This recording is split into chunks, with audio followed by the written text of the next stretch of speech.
Olá, amigos, bem-vindos ao canal da Cobra Coxa. Eu sou a Wanda Eu sou o Cosmo. e hoje nós vamos falar do 12º capítulo do livro Dogma e Ritual de Alta Magia de Eliphas Levi. Bem, capítulo 12, Lamed, M, a grande obra de Cite e Crux. E, gente, quem tá com essa edição da Madras, eu não sei se eles já corrigiram isso, tá? Mas tá errada a letra. O Lamed é assim, tá? A gente vai até mostrar melhor e a gente pode começar falando sobre Lamed.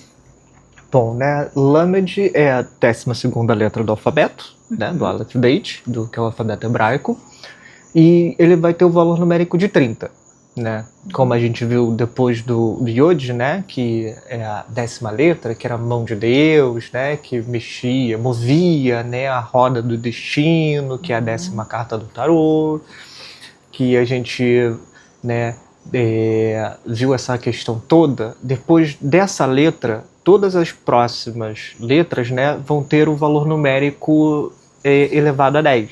Né? Então, Kaf, né, que a gente viu que é a 11ª, ele vai ter o valor numérico de 20, que era a mãozinha, né, que a gente viu que estava relacionado com a carta da força. E o Lamed, ele vai ter o valor numérico de 30. Para facilitar um pouquinho a vida de vocês, é só somar as letras, somar os números, né? E multiplicar por 10. Então, o Yod, ele já é o 10, né? Mas se você fosse fazer a redução, daria 1 vezes 10, que dá 10. O Kaf, ele é 11. Então, 1 mais 1 vezes 10 vai dar 20. Né? E o Lamed, né, que é o 1 mais 2, né, multiplicado por 10, que vai dar 30. E vamos para o Lamed. E o Lamed, ele vai ser uma letra que vai ter muita coisa interessante e muita coisa curiosa, digamos assim. E primeiro vamos pegar, né, no conceito mais gramatical. E ele, como prefixo, né, ele entrando na frente de uma palavra, ele vai ter o contexto, né, de para, de por, em direção a, né, ou pertencendo a. E, por exemplo, se a gente pegar a palavra rei, né, que é Melek, em hebraico, e colocar o Lamed na frente, vai ficar Lamelek. Ele vai ter de rei, né? Ele vai significar, né, para o rei, por o rei, né? E por que eu trouxe o rei? Porque aí a gente já chega na primeira curiosidade do Lamed. Porque se a gente pegar a ordem, né, de como as letras aparecem em ordem, né? Como se a gente pegasse, por exemplo, o nosso alfabeto e botasse eles na ordem que eles aparecem. A gente vai ver que a gente estudou o Kaf, certo? A gente está no Lamed, e a próxima seria o Mem. E se a gente pegar de trás para frente nessa ordem, a palavra que aparece é Melek, que é rei. Ah, o moleque é o rei. Gostei. Já começa nesse conceito interessante. Porque aqui a gente já começa a ver a importância e certos conceitos, né? Do porquê o Lamed, ele é tão curioso. Porque já na ordem, quando você pega essa questão, ele já surge como a letra do meio da palavra rei, né? Que seria o Melek, que é o M, o Lamed, né? E o K. Que legal. E a gente indo, né, mais pro significado da letra propriamente dita, ele pode ter o conceito da origem, né, da letra vir da palavra lamad, que significa ensinar ou aprender.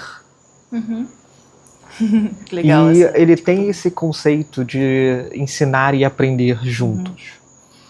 Que é perfeito, né? Porque não tem jeito melhor de você aprender do que ensinando. Perfeito.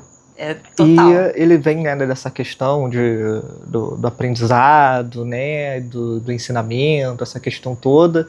E até nos primórdios, né, do proto-hebraico, no proto-aramaico, não me lembro, o Lamed ele tinha a forma só de um cajadinho, né, de algo para guiar o rebanho.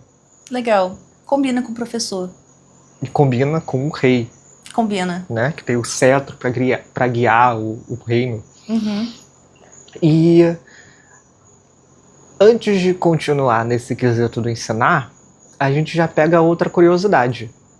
Que, por exemplo, o Lamed, né, por exemplo, na nossa escrita, né, no nosso conceito, quando a gente vai escrever uma frase, uma sentença, alguma coisa, a gente cria uma linha imaginária, né, na parte de baixo, que a gente usa como guia. Sim. E em certos idiomas orientais, eles não usam essa linha imaginária na parte de baixo. Eles usam uma linha imaginária na parte de cima. Como se as letras estivessem penduradinhas. Ai, que bonitinho! Fofo. E o Lamed, ele entra num conceito super legal, porque ele vai ser a maior letra do alfabeto hebraico. Por quê? Porque ele tem esse poder de transcender essa linha imaginária, né? Então ele cruza, né? Ele passa dessa linha imaginária para baixo. E entrando no formato da letra, a gente vê, né, que ela tem esse pequeno iodzinho na parte de cima, que vai estar acima dessa linha, né, acima desse limite, como o divino. Ele vai descer na forma de um Vav, né, como essa canalização do divino, e vem para o Kaf, que foi a outra letra que a gente viu. Mas ela vai aparecer como Kaf final, que é aquela potência, né, de você receber e concentrar para dentro, para depois direcionar para fora. Então você tem aquela potência de Deus, o Vav, que é o canudo, né, o transmissor, e o homem.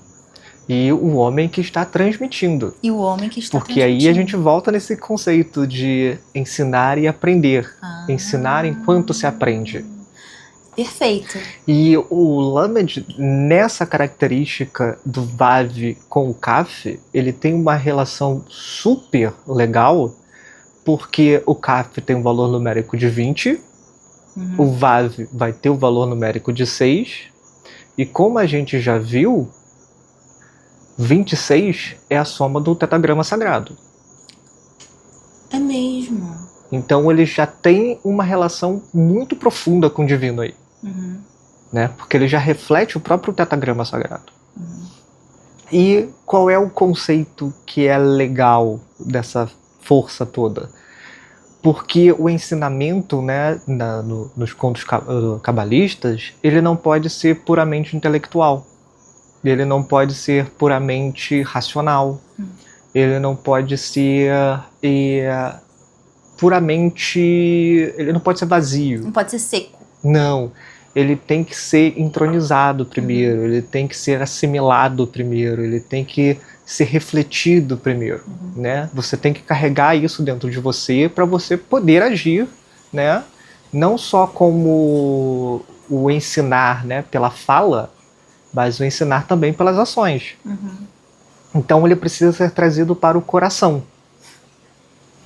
E, né, dentro dessa questão toda, você vai ter o coração, que é a letra, que é a palavra lev, né, que ele vai ser formado de um lamed e de um beth. Só que o beth, quando tá com esse dagesh, que é esse pontinho no meio, ele vai ter um som de V, né? Então ele vai ter esse som, né, de coração. Lev é coração? Lev é coração. Nossa, que fofo. Deve ter muita tatu disso. E qual é a parte mais legal disso tudo?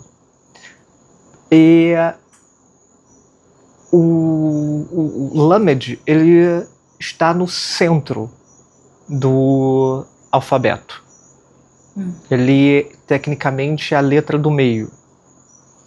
Então, ele está no centro, que é o coração. Da mesma forma que ele é o coração Do rei. do rei, que dirige o reino. Que perfeito. E além disso, né, isso daqui é como se escreve Lamed, né, em hebraico. E se lembrando que em hebraico é sempre da direita para a esquerda, né, ao contrário da gente que é da esquerda para a direita. E ele vai ser Lamed, né. E isso pode ser um notaricon, né, que o notaricon é se você pegar a primeira palavra, a primeira letra de cada palavra de uma frase, você reduz isso para uma palavra só, né? E você não perde o significado, né? Você mantém a força. WTF. E seria o notaricon, né, para Lev Mevin Da'at, né? Que é o coração que entende o conhecimento. Né? O coração que ama, que compreende, né, o conhecimento. E se você fazer a soma, né, dessa frase toda, ele vai dar um número de 608, se eu não me engano. E os cabalistas, né, pegam esse número, eles quebram, né? E eles pegam o valor numérico do Lev, né, que é o coração, que vai dar 32, porque o Lamed é 30, mais 2 do Beth, dá 32. E você vai ter uma palavrinha, né, que é Hava, que ela é a Eva primordial. Ela é a Eva antes da queda, né? Ela é a Eva pura, né, criada pelas mãos de Deus. Né? Então é a essência do feminino na sua forma mais pura. E o valor da gematria, né, do cálculo, da soma dessa palavra vai ser 19. E se você multiplicar 32 por 19, você vai chegar a 608. Então eles pegam, né, esse coração que entende o conhecimento sendo o coração de Eva. Porque Lamed dá 608. É porque o notárico da palavra, né, Lev Mevin Da'at, dá 608, que seria o notárico Lev Mevin Da'at. Que seria o notárico da... E aí você liga a Eva. Nossa, que lindo E isso. por que isso? Né? Por que isso é tão legal? Porque se a gente pegar nos certos conceitos cabalísticos, você vai ter duas forças no homem. Né, no ser humano, tá, gente? Na natureza humana como todo, que é o segredo de Adão, que é o segredo do cérebro, da mente, né, da parte racional, da parte ativa, da parte dessa potência, né, masculina, e você vai ter o segredo do coração, que é o segredo de Eva, que é essa parte receptiva, emotiva, compreensiva, passiva. E na própria figura você vai ter isso, né? Que tipo é a força da cabeça, né? A força do coração que se procuram na sua estabilidade. Um buscando pelo outro. Que são essas duas forças em movimento. Perfeito. E esse professor ideal, né? Ele tem o perfeito equilíbrio entre a severidade e a misericórdia. Exatamente, porque ele sente misericórdia pelo aluno, por isso ele vai ser severo quando ele precisa. E assim, perfeito.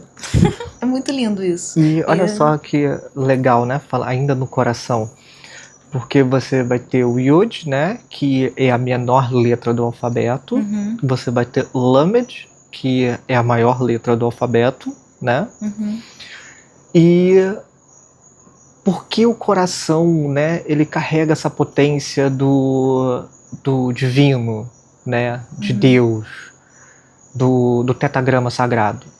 Porque se você for pegar a Torá, ela começa com o Bet, né, do Bereshit, Bara Elohim lá, do Beit, do Gênesis, e ela termina com Lamed. Então a primeira e a última letra da Torá formam a palavra coração. Oh, ai, que fofo! E voltando para o conhecimento do Lamed,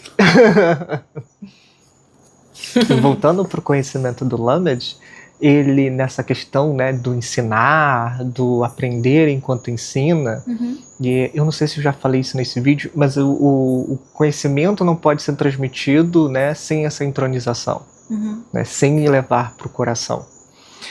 E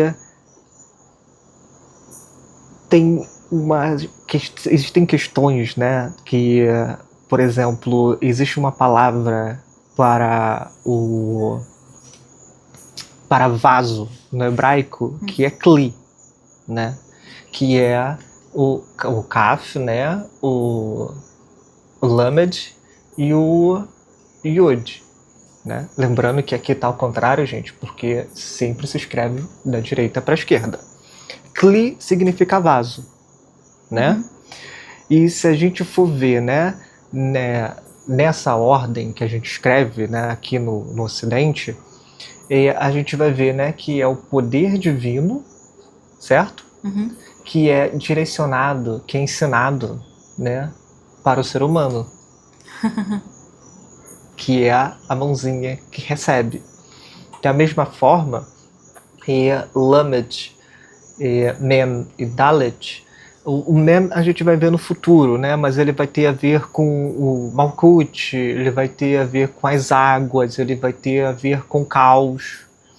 E Dalet, como a gente viu, é a porta, né? Então a gente pode ver, né, como o poder, né, divino, o poder do rei, de direcionar o caos através de uma passagem. Que perfeito! Da mesma forma, né, que no Kaf, né, é o poder de receber para orientar o caos. Gente, você tá falando assim, nossa, esse tarô puro. Muito, muito. É por isso que o Vivi fala sobre isso o tempo todo. E a mais bonita é a do coração. Porque se o Kaf, né, é esse direcionamento do divino para o mundo, né, é o que guia, é o que orienta, é o que ensina, né, e tem essa força do coração, a gente lembra que Beth é a casa, né? Então é esse poder do coração que habita a residência, a né? casa, o lar. Então o Lamed, ele vai ter, né, essa questão muito enraizada nele, essa beleza propriamente dita, né? Até de uma forma doce, dessa forma feminina, digamos assim, né? E o mais legal disso tudo é que, como a gente viu que as letrinhas, né, elas tem essa linha imaginária acima, ela estaria pendurada, o Lamed é visto como uma torre flutuante. Mas não é qualquer torre flutuante. É como se ele tivesse, né, pendurado, sustentando um farol, porque o Yod é a luz divina. Então ele vai ter essa questão, essa força muito legal, que tem tudo a ver com o dependurado. Então o Lamed, ele traz essa força, ele traz essa potência, né, do guiar, do ensinar, disso tudo dentro do coração. E essa questão também, né, do mestre, né, do receber, mas o receber para dar, que tem a ver com o sacrifício, que tem a ver com o dependurado. Sim. Né? E indo para as outras questões, né, por exemplo, a grande obra a gente vai debater o que é no capítulo, vamos ter crux, que é a cruz, e temos dicite. Dicite, se eu não me engano, é latim, né, justamente para essa questão do Lamed, que é aprender, que é estudar, que é ensinar. Ah, parece dicite sobre isso. É, exatamente. Não, mas tem a ver com isso.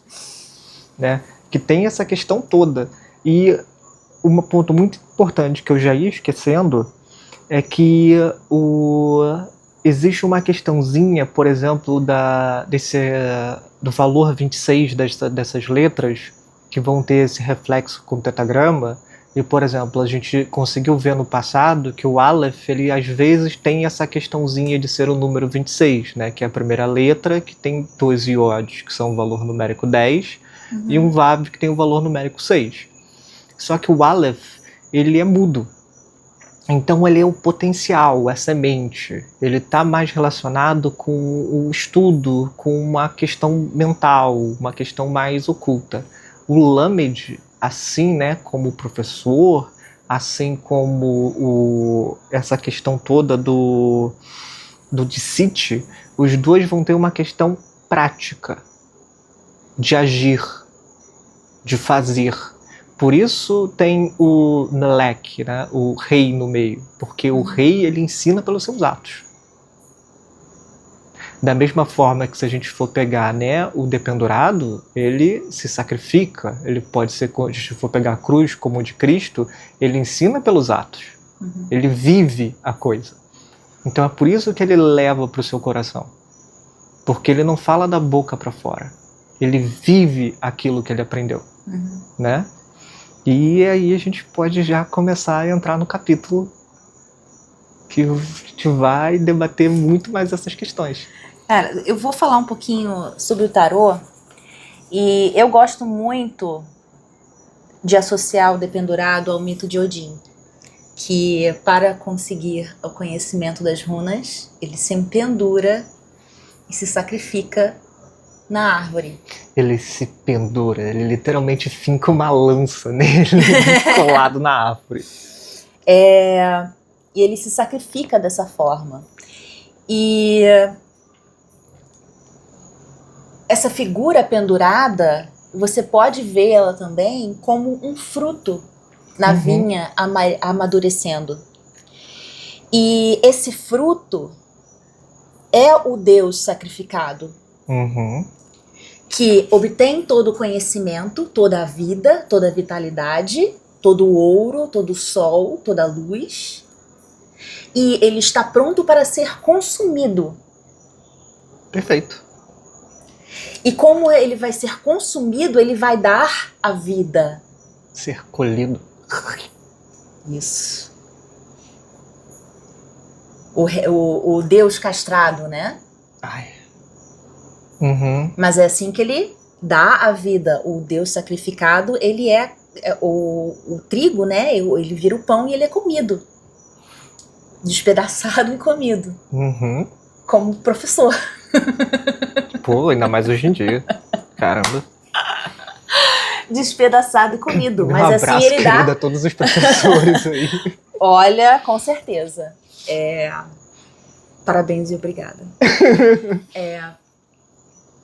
Mas essa coisa assim da vinha, do amadurecimento, do fruto, eu acho que tem tudo a ver com tudo que você falou do Lamed. A gente vai chegar mais nessa questão aí. E então, ele começa falando da grande obra, né? A grande obra é, acima de tudo, a criação do homem por si mesmo. Ou seja, a conquista plena e total que realiza de suas faculdades e de seu futuro. É, especialmente, a emancipação perfeita de sua vontade, que lhe assegura o império universal do Azoth e o domínio da Magnésia, ou seja, um poder completo sobre o agente mágico universal. É a liberdade. E a liberdade é o sacrifício. Porque quando você se sacrifica, você, para aprender, para amadurecer, para crescer, você precisa sempre abrir mão de coisas. E dando o pulo do gato aqui, né, falando sobre a questão direta, que como é que a gente pode dizer? É aquela questão de descobrir a verdadeira vontade, de estar no seu centro, de estar alinhado com Deus, né? Não é bem aquela questão do que a gente já comentou várias vezes em outros capítulos, né? Tipo, não é fazer o que você quiser, do jeito que você quiser, porque você é livre, né? Por que essa questão do sacrifício? né? Porque você está fazendo a vontade divina. Então não é bem a sua vontade, não é a sua liberdade. Porque a liberdade é um sacrifício. Porque é um sacrifício em prol de algo maior. Sim. E por que isso te dá poder? Porque você não está agindo mais de acordo com, como ele disse, né? As suas paixões, os seus temores, os seus anseios, as suas vontades. Você está agindo de acordo com a vontade divina. Então, se você está fazendo a vontade Seu eu divina, maior. né? Exatamente. Você está com uma força muito forte do teu lado. E aí fica mais difícil de te segurar. Com certeza. Só que você está fazendo uma vontade divina, né? Não é a sua paixão. No sentido de não são os seus desejos, né? Não são os seus preconceitos, as suas ânsias. Não é um né? desejo imaturo. Exatamente, né? Você vai ter que passar por uma purificação. Exatamente, perfeito. Este agente mágico, que os antigos filósofos herméticos disfarçaram sob o nome de matéria-prima, determina as formas da substância modificável e pode-se realmente, através dele, alcançar a transmutação metálica e a medicina universal. Isto não é uma hipótese, é um fato científico, já foi rigorosamente experimentado e perfeitamente demonstrável. Por quê? Porque é assim que você faz tudo na vida. Aí a gente vai entrar em vários conceitos alquímicos e blá blá blá, porque a gente vai ter uma visão dupla disso daí e ela funciona das duas formas porque é uma ciência verdadeira. Uhum. Porque você vai conseguir, né, uma questão. Porque o Mercúrio ele é tão importante na alquimia e com essa questão do ouro? Né, porque para você, isso falando de ciência, né, é uma coisa que é até perigosa hoje em dia, porque ainda se usa dessa forma, mas, por exemplo, para você fazer uma barra de ouro, de um minério de ouro, você usa o mercúrio, porque o mercúrio ele vai dissolver o ouro, vai tirar o ouro da impureza, né, da pedra, do cascalho, daquela questão toda. Ele vai dissolver o ouro dentro do mercúrio e o mercúrio ele é volátil. Então, se você esquentar ele vai ferver, ele vai se transformar num gás e vai deixar só o ouro puro, porque o ouro já é uma liga, mas vai deixar o ouro puro ali no cadinho. Agora, ele falando aqui, né? A gente pode ver uma via dupla, ele pode estar realmente falando só de uma química, né, naquele período, mas ele fala que Nicolau Flamel e Raimundo Lúlio, ambos pobres, distribuíram, evidentemente, riquezas imensas. Ele está falando do ouro, né, material ou do ouro filosófico? Exatamente. E ele fala sobre isso, né? Existem, portanto, duas operações herméticas. Uma espiritual, outra temporal. Uma dependente da outra. Então, o que você faz espiritualmente precisa estar refletido no que você faz na vida e vice-versa. Sim. E tudo tem um tempo de amadurecimento para ser colhido. Tempo, perfeito. Você respeitar o tempo da natureza. Exatamente. Também então, faz parte. Então não adianta você fazer alguma coisa hoje querendo receber amanhã. Exatamente. Existe um processo faz parte. Você de amadurecimento. Perdão, tô te atrapalhando o tempo todo. Continua. Fala. Toda ciência hermética está contida no dogma de Hermes, primitivamente gravado, segundo dizem, em uma tábua de esmeralda. Eis aqui o que se refere à operação da grande obra. Tu separarás a terra do fogo, o sutil do denso, com grande indústria. Sobe da terra ao céu e logo desce à terra, e recebe a força das coisas superiores e inferiores. Tu terás por esse meio a glória de todo o mundo, e por isso toda obscuridade fugirá de ti. É a força-fonte de toda a força, porque ela vencerá toda coisa sutil e penetrará toda coisa sólida. Assim foi criado o mundo. Separar o sutil do denso na primeira operação que é puramente interna, é liberar a alma de todo preconceito, de todo vício, o que se faz com o uso do sal filosófico, ou seja, da sabedoria. Aí ele explica, né? Separar o sutil do denso na primeira operação, que é puramente interna, é liberar a alma de todo preconceito e de todo vício, o que se faz com o uso do sal filosófico, ou seja, da sabedoria. Do mercúrio, ou seja, da habilidade pessoal e do trabalho. E por último, do enxofre, o qual representa a energia vital e o calor das vontades. Chega-se por esse meio a transformar em ouro espiritual desde as coisas menos preciosas até as imundícies da terra. Então, aqui eu trago um ponto de vista um pouquinho diferente. Por quê? Se você só tem o conhecimento que ele está te dando, é uma questão muito básica, tá? Você perde um pouco por falta de conhecimento. Por quê? O sal, o mercúrio e o enxofre. Se a gente for ver de uma forma simplificada, né, a gente vai ver os 3 planos, né? O enxofre ele vai estar relacionado ao ativo, né, ao sutil. O mercúrio ele vai estar relacionado, né, às águas, o que é, né, o etéreo, o passivo. E o sal ele é o físico. Mas por quê? Por que essa questão toda? Se você dá um Google rápido, você vai ver que existe um minério da onde se extrai o mercúrio, que ele é chamado de cinábrio, ou cinabário, dependendo de como você for ver. Ele é literalmente a fusão de mercúrio e enxofre. Então, se você juntar mercúrio e enxofre, ele vai formar esse sal, que é o sal de mercúrio junto com o enxofre. E o sal, eu vou me prolongar um pouquinho nesse conceito do sal, mas uma coisa que a gente se perde muito é o conceito de sal como o cloreto de sódio, ou cloreto de potássio, ou aquela questão do sal de cozinha. Só que, se a gente for levar para um conceito alquímico, tecnicamente eles eram químicos de verdade. Então eles já sabiam, se você misturar, né, um ácido com uma base, ele resulta num sal. Então o sal na alquimia, ele não é o sal puramente do jeito que a gente imagina.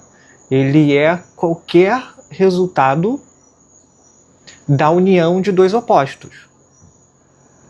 Então, o que é o enxofre? O enxofre, ele pode ser tido como o calor ou como o poder de coagular alguma coisa, de transformar aquilo num sólido. Mas o que ele transforma num sólido? O mercúrio, que é normalmente um líquido que tem o poder de ser coagulado. Então, você vai ter essa questão, né, dessa força que seca, com essa força que tem algo dentro dela, que pode, ao ser secada, né, na sua mistura, ela se equilibra num sal. Então o sal, ele é as 2 forças em equilíbrio. Se ele é as 2 forças em equilíbrio, por que ele fala para você, né, levar ele ao fogo? Porque ele vai ter impurezas. Porque ele é uma força dupla. Ele ainda não é um sal puro. Ele vai ter contaminantes dentro dele. Ele não vai ser só aquilo que você quer. Então, ele vai ter essa questão de você levar ele ao fogo para você torrar tudo aquilo que tem dentro dele e ficar só o pozinho seco que você precisa.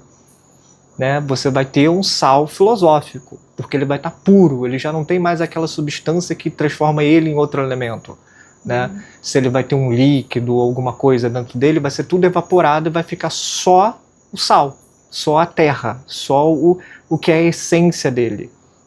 E é esse um dos pontos da Pedra Filosofal, porque esse sal, ele tem esse poder do fogo dentro dele. Então ele é como se fosse uma memória, um molde do elemento antigo. Então, quando você purifica esse sal, que era bruto no início, agora ele é um sal filosófico, ele tem essa essência, esse poder de criar algo a partir dele, de renovar. Então o sal ele tem a ver com essa questão da renovação. Uhum. E por que eu estou falando isso, essa questão toda, principalmente do sal? Porque se a gente for pegar, agora sim, o sal de cozinha que a gente conhece, essa questão toda, se vocês forem estudar mais profundamente no sal, ele tem, desde os primórdios, uma curiosidade, uma atração pelas pessoas. Tipo, as pessoas, os povos, eles acham o sal uma coisa incrível desde que eles são gente. Gente, não dá sem sal, não rola. Não, porque, por exemplo, o Pitágoras ele falava que o sal era uma das coisas mais belas porque ele era formado de duas forças puras. Os soldados romanos recebiam em sal, né? Então daí que vem o salário. Tem um pouco de mito nisso daí, então mas isso é real. Mas eu vou comentar o mas mito. Mas isso é real. E quando o Pitágoras falava que ele era formado de duas forças puras, era do sol e do mar. Ai, que lindo. Perfeito. Então você tem essa questão do fogo solar, do enxofre, e do mercúrio da água, que transforma nas suas duas forças, eles se equilibram no sal. É tipo... Nessa questão que você falou do ser castrado, né? Você tem Vênus, Afrodite, né? Que depois que Uranus castra... eu nunca sei a ordem dos eu fatores. não me lembro. Depois que alguém castra alguém e a coisinha cai no mar... Eu acho que é Cronos castra Uranus. Isso. Eu acho. Que ele usa uma faquinha de sílex. E ele castra o pai, o membro, né? Cai na água e da espuma surge Vênus. Por que surge Afrodite da espuma do mar? Porque é o sal. Mas ele só tira as bolitas. Ele castra. E, bom, whatever. Enfim. Afrodite nasce, né, da espuma do mar, que é o sal. Tanto que, principalmente, né, na Europa, nos países de uma linguagem talvez mais inglesa, alguma coisa assim, você tem o feminino como o picante, né? Como que dá saliva. Saliva, ela tem essa característica do sal, do salivar. E o sal, ele tem essa potência, essa dualidade, porque, por exemplo, o sal, né, dos gregos, o sal desses povos, eles vinham do mar. Então, o sal vinha da água. Certo? Certo. Só que quando você queria secar alguma coisa, você usava o sal. Então, ao mesmo tempo que ele do sol. ao mesmo tempo que ele vem da água, né? Ele seca. Perfeito. Então ele preserva, tem né? E aí a gente vai pro próximo passo. Porque o sal, eles pegam esse quesito, né? Porque o sal ele tem esse poder do sol, que é o poder da semente, que é o poder de viver, que é um molde, digamos assim. Que é como o fruto. Perfeito. Que absorveu a luz do sol e agora transformou isso em vida. A planta, como receptivo, recebeu a luz do sol, criou da sua carne algo que vai poder criar algo semelhante a ela através da sua semente, que é esse poder criativo do sol. E isso é um dos conceitos da imortalidade, isso é um conceito do poder do sal de imortalidade, porque o sal, ele preserva.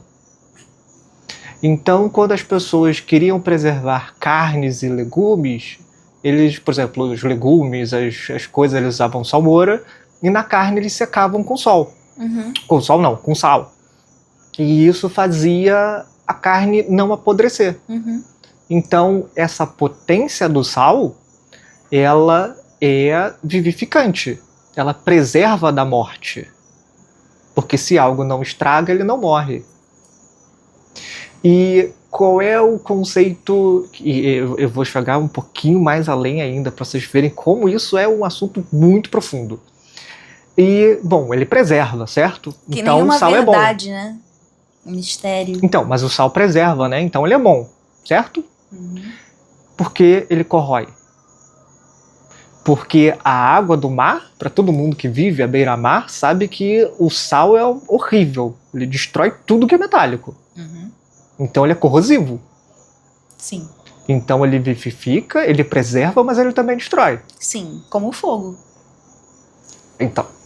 E o legal, indo um pouquinho mais distante nessa história toda, que Vênus, né, como espírito de preservação, né, do amor, da docilidade, ela tem o seu oposto vívido, né, como Marte, né, como a guerra. Certo? Certo. E o conceito dele é o ferro, que é a coisa mais forte que é corrosiva pelo sal. É. Então, se você for ver na mitologia, o ferro e o sal, os dois estão sempre unidos. Você vai ter isso no culto de Tifon no Egito, você vai ter isso nos conceitos gregos, você vai ter isso se expandindo de várias formas. Sempre esse quesito marcial, bélico, corrosivo, e esse quesito amoroso e preservador feminino, né? O ativo e o passivo, que se amam. E indo mais além, se a gente for viajar na batatinha legal, e essas duas forças de violência e de feminino, elas têm uma relação com sangue, com sacrifício. Quais são os dois elementos fundamentais para o sangue humano? Água e ferro. Água, ferro e sal. É. O sal, ele mantém o equilíbrio osmótico da hemácia, Pode crer. que usa a molécula de ferro para levar o oxigênio. Caraca. Então, só nessa brincadeira do sal, a gente já consegue expandir um conhecimento que vai além do... é a sabedoria, é o intelecto e a força pessoal. Isso vai muito além. Porque isso consegue ser quebrado em tantos níveis dentro da nossa consciência, né, da nossa prática, da nossa observação, que vai além disso. E, gente, convenhamos, o Eliphas Levi, ele não era bobão. Não, eu acho que não. Então, assim, tem coisa que mesmo a gente trazendo, falando, conversando, sempre vai passar. Não mais do que o normal, né? Porque todo mundo é um pouquinho bobão, mas não mais... Ele era pouco bobão. Não sei, tudo bem que é crueldade minha falar que ele era bobão pra caramba porque ele acreditava em certas coisas na época dele, né? Porque ele viveu há muito tempo atrás, né? E eu hoje, do auge da nossa tecnologia, falar alguma coisa meio babaca. Eu seria o babaca. Mas ele acreditava em umas coisinhas meio meh. Mas pô, muita sabedoria aqui. Não, com certeza, porque a verdade é universal, né? Então todo mundo que sabia sabe falar alguma... É impossível uma pessoa que passou por um processo, como ele mesmo disse, né? Como você passou por um processo alquímico, cara, você pode ser um verdadeiro cocô. Se você passou pelo processo alquímico, alguma coisa do que você disse vai ser ouro. Então, assim, eu não tô chamando Vivi de cocô não, tá, gente? Mas, assim, não importa, realmente não importa quem você seja. Tá? Depois que você passa pelo processo alquímico, você vai dar frutos. Parece que não, mas vai. Porque é impossível não dar frutos.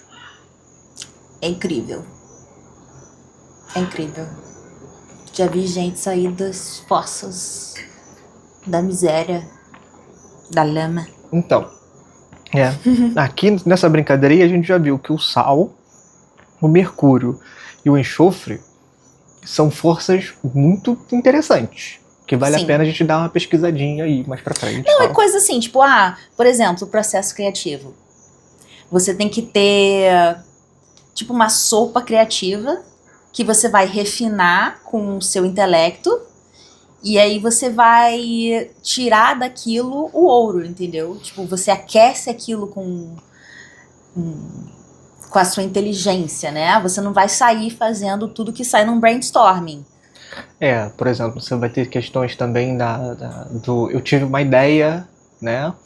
E aí você falando tipo de Para você certas concretizar forças. ela, você tem que refinar ela pela inteligência. Não só isso, tipo, a ideia é inteligência, pode ser inteligência, digamos assim. Você pode ter a ideia, putz, mas ela ainda não tá bem trabalhada. Aí você permite que ela flua pelas águas da intuição, da criatividade, da emoção, da reflexão, do entendimento, do coração, né?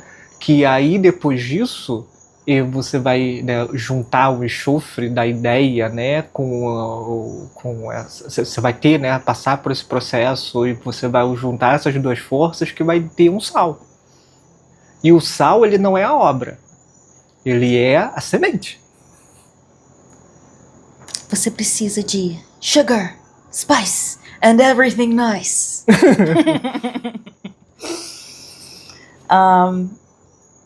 Mas você falou a gente estava falando do Vivi, que tem a sabedoria dentro dos textos, e ele fala justamente disso no próximo parágrafo, né? É nesse sentido que é preciso compreender a turba de filósofos, de Bernardo Trevisan, de Basile e blá blá blá, de Maria, e outros profetas da alquimia. Ele fala uns nomes aí. Mas em suas obras, como na grande obra, é preciso separar habilmente o sutil do denso, o místico do positivo, a alegoria da teoria, caso se queira lê-los com prazer e inteligência. É necessário, acima de tudo, entendê-los alegoricamente, no seu conjunto, para depois descer das alegorias às realidades, pela via das correspondências ou analogias indicadas no dogma único. E só trazendo um ponto aqui para vocês, o místico do positivo não é que o místico é negativo e existe um positivo fora do místico. É o místico, que é o alegórico, que é o metafísico, do positivo é do positivismo. É, isso aí, gente. Da ciência material. Ciência material, de trazer a coisa pra prática.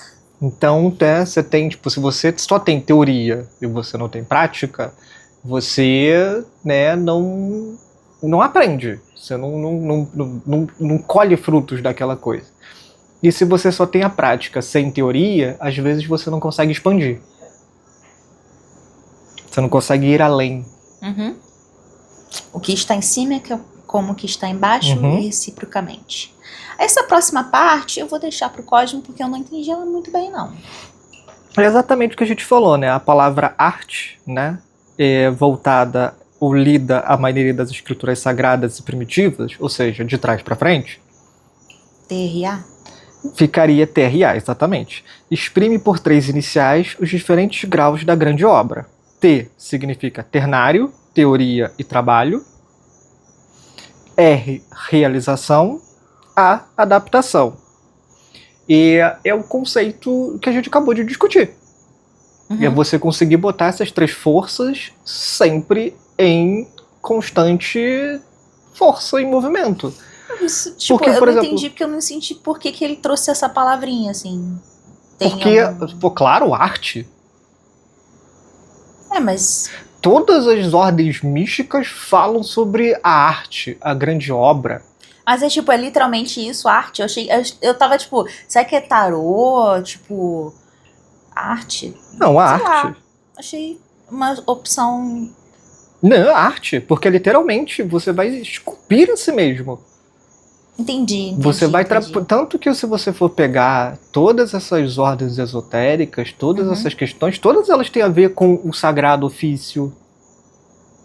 Em francês também é arte, né? Exatamente, principalmente porque ele é francês, né? Então. E ele vai ter essa questão toda com a língua francesa. Ele tem várias brincadeirinhas que... E é um dos problemas da gente já estar trabalhando numa versão traduzida. Porque e tudo que você traduz, você perde um pouco de Isso que eu significado. fiquei na dúvida, tipo, será que traduzido tem o mesmo sentido? Tipo, mas tudo bem, eu entendi. É porque, teoria, realização por e exemplo, adaptação. mas não é só isso. É que, por exemplo, como o sal, né? A gente vê o sal, né, como só uma questãozinha de, é uma palavra.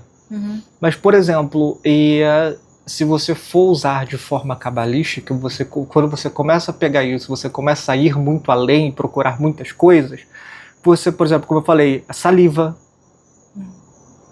tem o salivar, tem a ver com sal, o salário, o picante, o desejo, o afrodisíaco. Isso tudo tem a ver com as especiarias, tudo começa com a primeira especiaria, que é o sal. Você vai ter o saltar, porque uma das origens do saltar tem a ver com usar o sal na agricultura para enriquecer o solo, e com os cultos de fertilidade que eram ligados a Afrodite, que eram ligados a esses deuses da fertilidade, no qual você saltava para fazer o cultivo ir mais alto. Então, assim, dentro da palavra arte do francês, você vai ter ele vai usar a palavra arte como raiz de várias outras palavras em francês que vão ter esse significado com a palavra arte, e tudo isso ele resume no ternário. É por isso que eu tô falando, na tradução você vai perder algumas coisinhas, porque você vai perder essa série de palavras que tem esse ART, que eu não tinha captado. que são muito, muito profundas. Então, não tem como a gente ficar trazendo esses conceitos o tempo todo, porque, cara, senão o vídeo, o vídeo já deu 2 horas, sabe?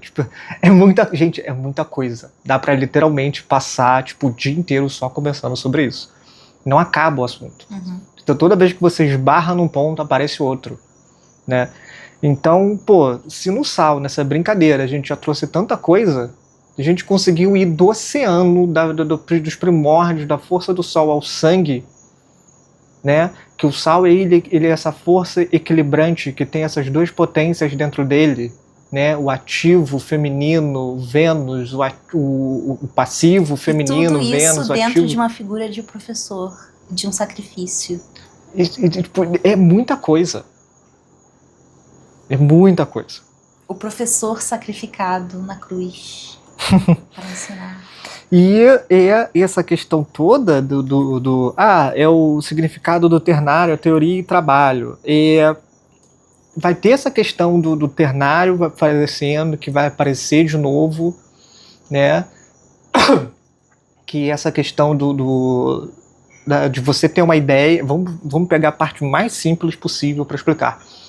Eu tive uma ideia, eu passei pelo processo de levar para o coração e eu coloquei em prática, né? Então eu passei por esse processo de refinamento do sal, né? E criei a semente que é meu sal. Eu realizei, eu fundei, né? Eu colhi e tenho uma semente na minha mão.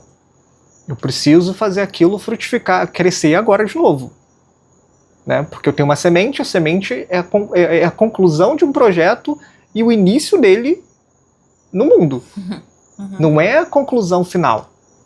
Perfeito. Né? Ele nasceu, agora eu tenho um bebê. Se eu largar o bebê ali, ele morre. Eu preciso cuidar dele. Então a realização é só uma nova etapa de um novo trabalho. Sim.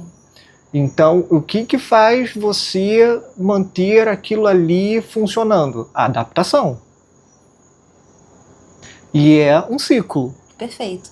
Quando você realiza, você precisa refinar, e aí aquilo refina, você leva para o coração, e aí aquilo gera novas ideias leva para o coração, e aí você faz de novo, e assim vai, né? Exatamente. E assim você vai aprimorando a sua arte, aprimorando.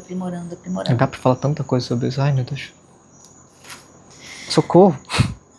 Sob alegorias repletas de poesia e profundidade, o dogma da criação dos seres por si mesmo ou da lei de criação que resulta do acordo das 2 forças, daqueles que os alquimistas chamavam de o fixo e o volátil, e que são, no absoluto, a necessidade e a liberdade. Uhum. Aí é explicada a diversidade das formas espalhadas na natureza pela diversidade de espíritos e as monstruosidades pela divergência dos esforços. Ele está falando do Minerva Mundi, que é um dos livros do Corpo Hermético, que vai depender da tradução, porque o Corpo Hermético, eles são vários livros, né? São como se fossem vários contos do Hermes Trismegisto. Então vai depender um pouquinho da variação, se você vai achar esse específico ou não. Acho que a versão em português do Minerva Mundi é Pupila do Mundo, né? Que é como se fosse a aprendiz do mundo, alguma coisa assim. É um textozinho curioso. Eu particularmente não achei muito interessante. Tem umas coisas legais, umas curiosidades, a gente consegue ver essa questão alquímica, principalmente da espuma, né, dessa junção das duas forças e tal, mas eu acho meio ultrapassada. Acho que dá pra pegar umas coisas mais legais, tipo, clássicos. Você foi atrás desse Fui. texto? Sério? Sério. Você leu? Sim. Cara, gente, ainda bem que tem o código pra essas coisas. Eu nunca ia atrás desse negócio. Ai, que preguiça só de pensar nisso. Ai, obrigada. Não, e foi um pouquinho chato, porque eu tive que realmente dar uma bela procurada, porque ele é meio chatinho de achar. Meu herói. Vamos lá, continua aí. Aí ele fala, né? Quando os mestres da alquimia dizem que é preciso pouco tempo e pouco dinheiro para realizar as obras da ciência, quando principalmente afirmam que é necessário um só vaso, olha o Cli aí que a gente estava falando. Quando falam do grande e único Atanor, que todos podem usar, que está nas mãos de todos e que os homens possuem sem saber, fazem alusão à alquimia filosófica e moral. Com efeito, uma vontade forte e decidida pode chegar em pouco tempo à independência absoluta. E todos nós possuímos o instrumento químico, o grande e único Atanor, que serve para separar o sutil do espesso e o fixo do volátil. Este instrumento completo, como o mundo, é preciso como as próprias matemáticas, é designado pelos sábios sob o emblema do pentagrama ou da estrela de 5 pontos, que é o signo perfeito da inteligência humana. Imitarei os sábios, não o designando. É muito fácil adivinhá-lo. E, mais uma vez, eu volto aqui a bater num ponto, né? Porque ele estava falando dos ricos e dos poderosos, né? No último capítulo, de uma coisa do ser poderosão, cheio de riquezas, eu não sei o quê.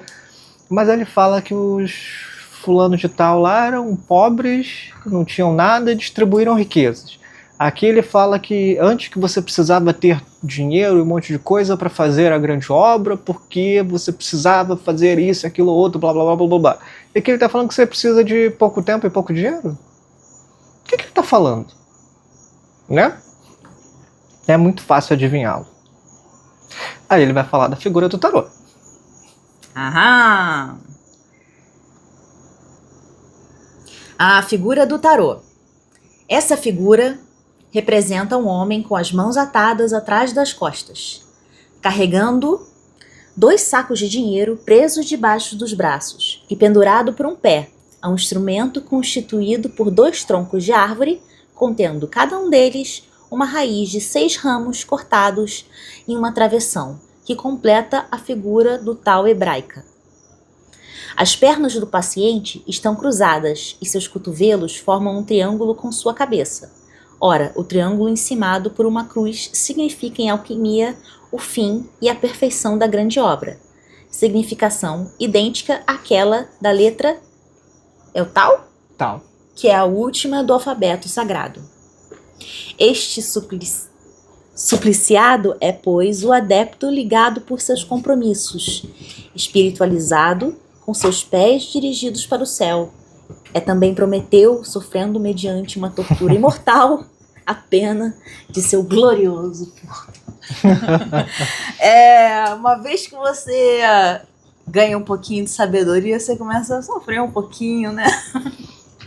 Normal, normal. E ele faz vai parte. ter essa questão do triângulo com a cruz, né? Que vai ser o símbolo do... A consciência é uma coisa dolorosa. Que o triângulo com a cruz vai ser o símbolo do enxofre.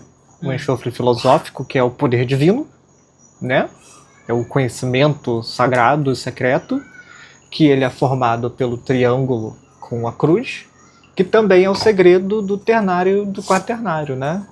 Que ele vai dar o setenário, que é a junção, né, dessas duas forças, que é o poder de dirigir as 4 forças da matéria, que Sim. é o conceito de você dominar, né? A mente domina a matéria. Então tem toda essa questão mágica bem legal aí também, dentro dessa figura. Sim. Ele não tá nessa posição à toa. Sim. E, por exemplo, por que o dinheiro tá caindo do saco, né? Aí no tarô a gente se costuma falar, né? Porque são os preconceitos, são o peso da vida material, assim, você não tem mais, você se liberta de tudo. Você é como a deusa perdendo seus véus para conhecer a morte. Para você ter a sabedoria, você precisa atravessar e conhecer a morte. Eu interpreto de outra forma. Você interpreta como? Se a gente for ver que ele está relacionado, né, ao Lamed, né, que os pés dele estão sustentados pelo alto, né, e ele vai ter essa questão do professor, do ensinar, ele vai ter essa questão do divino, de levar, de trazer, né, esse conhecimento, essa riqueza dos céus para a terra. Ah, então é como se a riqueza estivesse caindo pro povo embaixo. Exatamente. Ah, perfeito. Ele está sacrificando a vida dele, né, para trazer riqueza para o mundo. O sábio. Exatamente. O Cristo, aquele que dá o caminho dele, né, para a vida dele pelo bem do todo. E você precisa se sacrificar para você aprender algo novo. Sempre. Sempre. Para você aprender algo novo, primeiro, você precisa se sentir burro. Para certas pessoas isso é impossível. Você precisa, tipo assim, caraca, eu não sei nada. Se eu vou fazer esse negócio, vai ficar horrível. Mas, para aprender a andar, todo mundo tem que cair, né? Um montão de vezes. Tem que se sacrificar. Tem que deixar o ego morrer. Não, e o pior de tudo é quando você acha que você sabe andar, né? Ah, é. Que aí você vai e tropeça de novo. Com certeza. Esparra, ok, entendi. Tropeça. Que é a queda da pessoa. Bem, ele entra aqui numa questão de Judas e dos judeus, que eu não entendi muito bem o que ele está querendo dizer com isso exatamente. Bom, essa parte eu vou deixar para vocês lerem e tirarem suas próprias conclusões. Mas aqui eu vou já lançar a semente. Peraí, só mesmo. Bom, e eu vou deixar para vocês lerem essa parte e tirar a opinião de vocês do que isso significa. Porque isso é bem legal. Mas eu vou trazer uma sementinha do mal aqui, 2 questões que talvez façam vocês pensarem, tipo, não entendi. Primeiro, a gente pode lembrar que no tempo do Eliphas Levi, né, como até antes, judeu sempre foi visto com maus olhos, tá? Porque eles tinham controle monetário, né? Eles tinham ajudavam a si mesmo, aquela questão toda, eles dominavam certos comércios, certas coisas, e a gente sabe que a Igreja Católica não era muito fã dos judeus, né? Principalmente nesse período. Então esse texto você tá com essa cara porque você tá falando, poxa, mas ele não tá falando sobre... Eu não entendi se ele falou bem, se ele falou mal, então, o que ele tá dizendo então, tira suas próprias opiniões. Porque primeiro ele fala, né, da questão do... que esse texto que ele tá dando é uma visão, né, pejorativa, positivista, judaica sobre o cristianismo, Uhum. né? Ele começa chamando o Judas, que aqui seria, né, esse trapaceiro, digamos assim, essa pessoa com espírito judaico, né, como o hipócrita. Judas é o hipócrita, Uhum. né? E ele traz a questão, né, como se ele realmente fosse um trapaceiro. E ele falando, né, que tipo, são agiotas, que são manipuladores, né, que eles vendem, fazem um monte de coisas, enchem os bolsos de dinheiro e por isso se dão bem, né? É, tipo, get that back, honey. Então, Sei lá. mas peraí, né? Porque isso pode Tipo, ser uma conotação ruim. Até porque ele comenta sobre uma questão que ela se torna isso tudo ainda mais dúbio e muito mais interessante para quem estuda magia, porque ele fala, né, que eles sempre foram sempre fiéis ao culto da burra. Uhum. O culto da burra é o culto de Dionísio. Pois é. E eles têm essa questão, né, com essa percepção toda, porque, por exemplo, Adonai, ele pode ser visto como uma personificação de Adonis, né? E você vai ter o Sabaios, que é uma das características de Dionísio, né? Ou do filho de Dionísio, dependendo de como for a região, essa questão toda. Você vai ter a sonoridade é muito semelhante, por exemplo, com Elohim Sabaoth, né? Que tem essa pegada também com Sabá, essa coisa do culto, né? Da divindade de que morre, a divindade do vinho, né? Uhum. Então, assim, ele tá falando mal ou tá falando bem? Eu não entendi. Diz aí nos comentários o que você acha. Qual é a sua percepção? É bem curioso. Pois é. Embora ele dá uma cutucada aqui meio escrota, mas tudo bem. Bem, nas antigas escrituras anteriores ao cativeiro, a tal hebraica tem a figura de uma cruz, o que confirma uma vez mais nossa interpretação da 12ª lâmina do tarô cabalístico, a cruz geradora de 4 triângulos. É também o signo sagrado do duodenário, e os egípcios a chamavam por isso mesmo de a chave do céu. Essa questão, a gente está na 12ª letra, né? Duodenário é 12. E por que a cruz forma 4 triângulos e o que ela tem a ver com 12, né? Se 4... Como é que 4 dá 3, dá 12? Porque se você for fazer uma cruz, né? Você vai juntar aquela brincadeira lá que a gente fez lá no início, certo? 4 vezes 3. Você vai formar 4 triângulos. Mas por que são 4 triângulos? Porque cada triângulo vai ter, né, 3 ângulos. E aqui no meio. Então você vai ter, né, cada triângulo com 3 ângulos. 3 vezes 4, 12. Que é o mesmo número do zodíaco. Que a gente vai ter, como também na Cabala, né, como as 12 letras duplas. Então a gente tem números que são muito legais, né? E por que ela seria a chave do renascimento, né?